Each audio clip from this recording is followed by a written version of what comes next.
Hey guys, welcome back to another exciting video from AlphaTex.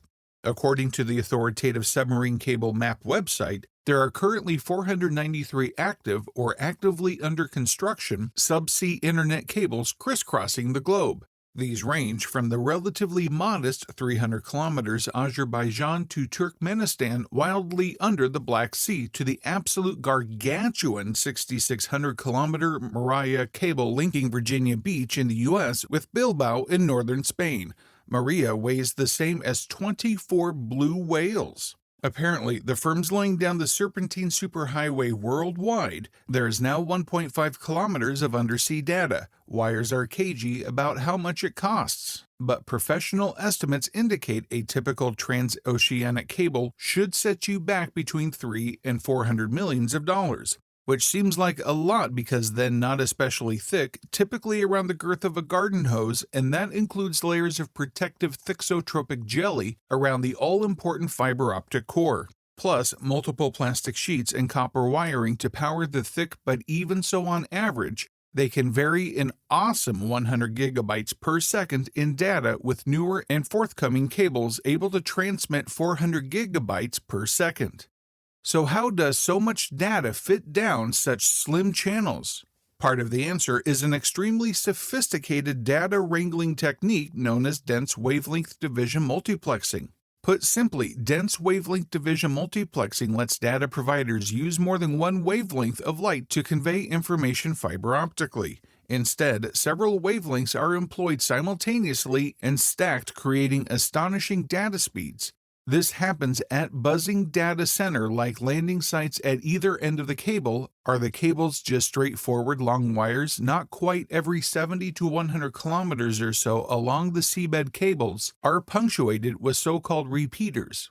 These essentially serve as amplifiers, keeping their signal strength up to par over long distances. That's why the cables incorporate copper conductors, by the way, carrying up to 10,000 volts of DC to power the repeaters.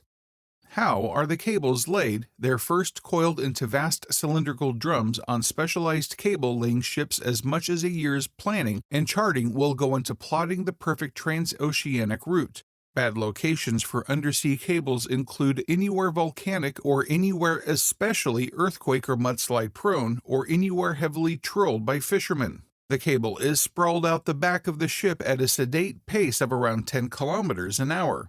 If the ship encounters bad weather, the captain can decide whether to break off the core tie to a buoy and a tree to calmer waters. When the storm passes, the ship returns to the buoy and picks up where it left off. Accidents and outages on the cable can and do occur. In 2012, Hurricane Sandy in the U.S. knocked out several key transatlantic cables, disrupting networks for hours in 2011. The Fukushima earthquake in Japan caused similar online carnage. The vast majority of such disruptions, however, are the result of human carelessness, typically trawling at all wayward ships. Anchors cables situated close to the shore are significantly more at risk with such disruption. As such, the nearer the lambda cable is, the more likely it will be carefully armor-plated. Many are even dug into the seabed in long dedicated trenches carved out using ship-drawn clouds. Awesome sharks have been spotted nibbling on one of the Google's subsea cables. Get your teeth into the 2014 clip more sinister. Even than that, the U.S. government has consistently warned of interference in the cables from hostile foreign powers like Russia or China. The U.S. government should know all about that. Whistleblower Edward Snowden revealed in 2013 how the NSA had no qualms eavesdropping on fiber optic communications. The geopolitical implications of undersea cables are so fascinating. Last year, the Australian government intervened to prevent Chinese technology giant Huawei from installing a cable connecting Australia with the Solomon Islands. The fear is that China could use the link to gain access to Australia's sensitive internal network. So who actually owns these cables? That's an interesting question. It's an expensive business. So historically, nations or quasi-national telecom providers have picked up the bill. The world's biggest owner of cable remains America's AT&T, with a stake in some 230,000 kilometers of undersea cable. The second biggest owner is China Telecom. Frequently, cables are owned by groups or consortium of up to 50 separate owners, including tech firms, local government agencies, and other businesses. And while this model helps spread the initial cost, it's less helpful when something goes wrong and nobody can agree who has to put on a wetsuit and do something about it. Increasingly, big tech is recognizing its scope for growth is limited by the undersea cable network. So, over the past few years, the overwhelming majority of investment in undersea cable infrastructure has come from companies like Facebook, which currently owns nearly 100,000 kilometers of cables. Google owns roughly the same amount. Amazon has its own massive private network hooking up the online giant's mighty AWS data centers through cables traversing the Atlantic, Pacific, and Indian Oceans, plus the Mediterranean and the Red Sea and the South China Sea.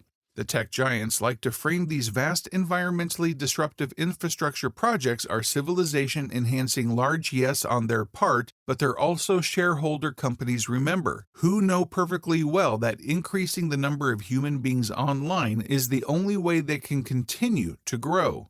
Hang on a second. You're probably thinking, what about Starlink?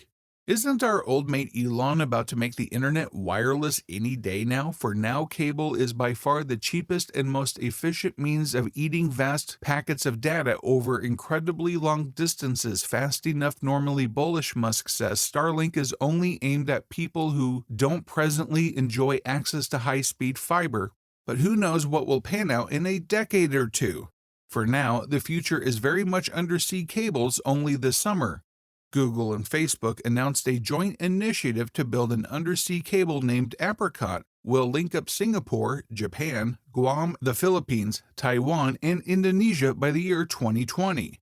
For the longest subaquatic cable ever, a 45,000-kilometer billion-dollar monster call to Africa that will link up 33 nations was just bankrolled by a Facebook-led consortium. What do you think? Will mankind's ingenious submarine network one day look as obsolete as the telegraph? Let us know in the comments. And don't forget to subscribe.